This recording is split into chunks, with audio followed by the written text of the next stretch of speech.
treat HIV. It's every other month injectable Cabenuva. For adults who are undetectable, Cabenuva is the only complete long-acting HIV treatment you can get every other month. Cabenuva helps keep me undetectable. It's 2 injections given by my healthcare provider every other month. It's one less thing to think about. Watch right. HIV pills aren't on my mind. A quick change in my plans is no big deal. Don't receive Cabenuva if you're allergic to its ingredients or if you're taking certain medicines which may interact with Cabenuva. Serious side effects include allergic reactions, post-injection reactions, liver problems, and depression.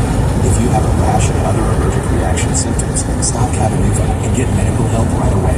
Tell your doctor if you have liver problems or mental health concerns, and if you are pregnant, breastfeeding, or considering pregnancy. Some of the most common side effects include injection site reactions, fever, and tiredness. If you switch to Cabenuva, let's end all treatment appointments. Every other month, and I'm good to go. Ask your doctor about every other month Cabenuva.